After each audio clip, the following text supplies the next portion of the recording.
hits of the year. Yeah, that was a pretty excited dugout. During that whole inning, but specifically when we hit a grand slam like that, that was as energized a dugout as you can imagine. Big inning for us. We had runners on base all day, but that by far was the biggest hit that this team needed in order to get this series win. What stood out to you about Dallas? It goes 8, he strikes out 12, but then there's the 3 uncharacteristic home runs. Yeah, I mean, it's a good game by Dallas. He is going to challenge the strike zone, and when he does leave, a mistake or two up against some home run style hitters, it can come back to bite him a little bit. But there's no runners on base. They're solo home runs. They're very efficient.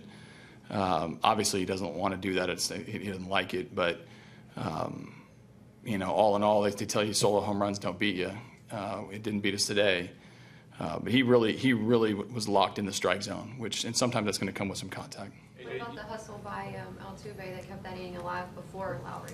Yeah, no, we played really good baseball. I know we were pretty frustrated in the 5th and 6th. We get leadoff doubles and don't account for anything, and especially in a low-scoring game. At that point, it was 2-0. We felt like we were going to have to maybe get one run at a time in order to get back in it. But our guys are playing hard. I think that. That's to be expected. It's our style of play. This time of year, we are locked in on every pitch. But it doesn't surprise me a bit when these guys come through with some hustle plays. What was Duffy doing so well? He was landing his breaking ball in the strike zone very well. We obviously hadn't seen him, and I know he was pretty energized to pitch here in front of a lot of friends and family, I'm sure.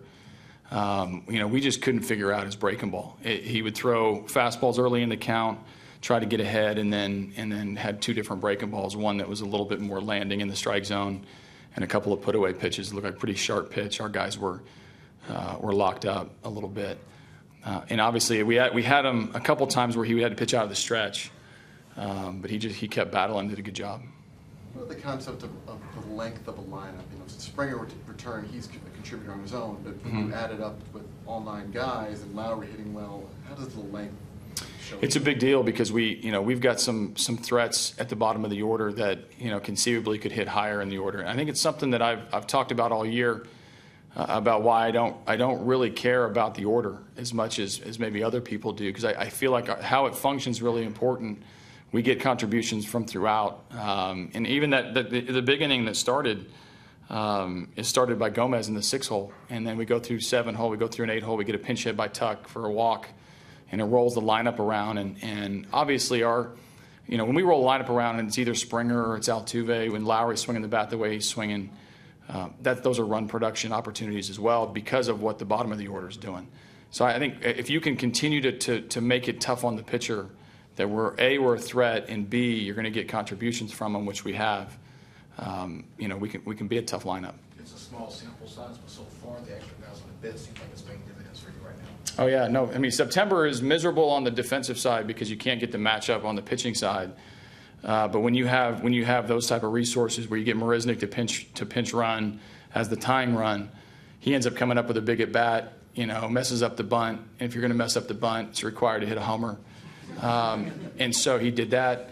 And then, it obviously paid dividends in the 9th when it got a little bit interesting. So whether it's a pinch hit for the perfect matchup, spelling guys off the bench, I'd play with a 6 or 7 man bench and a 9-man bullpen the whole year if they'd let me. AJ, you guys had the tough series against the Twins before on the road where it was tight, and against Mariners as well.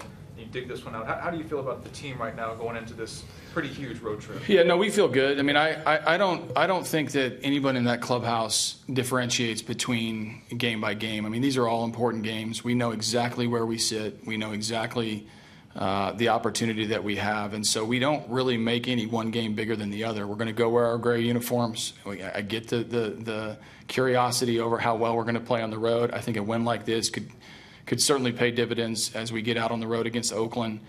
I mean, there's no secret these are big games. But, wins against any team at this particular stage of the year are going to be big. And there'll be a lot of attention on the Anaheim series and on the Texas series.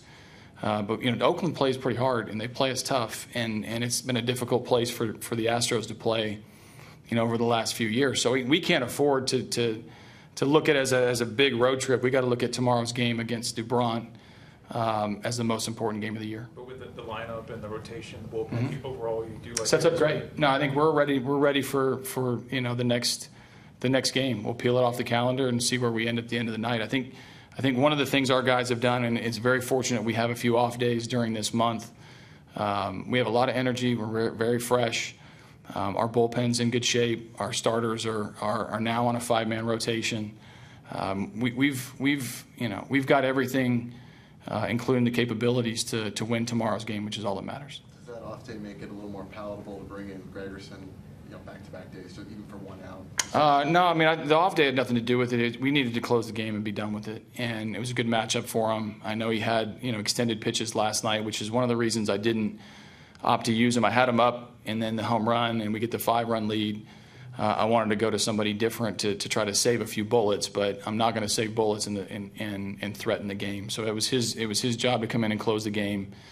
A couple seeing eye base hits, and the Twins don't quit. They're going to make it interesting, just like we do on the other side. So we'll see where that maps out over the next couple games with Oakland, but we need to win today's game. After Mulder took a long time to decide whether to challenge and Plouffe was on third, it looked like you had a conversation with Colbert there. Was it just about the timing? It's always difficult when your team's standing on the field, and especially late in the game. I've got Dallas Keuchel on the mound waiting. And it's always hard. Like, look, if I was Molitor in that situation, I'd take as long as humanly possible to make a decision on what to do. So it was more just a conversation on what can we do as an industry, just what can we do as a whole. I wanted to get his opinion on the timing of that. I know Plouffe stayed on the field for a while. Just wanted to get some feedback on the process of what went on. They know we have every opportunity, especially a game of this magnitude with two really good teams. The umpires are going to allow a little discretion, and I had no problem with that. I just don't like Keuchel standing there on the mound.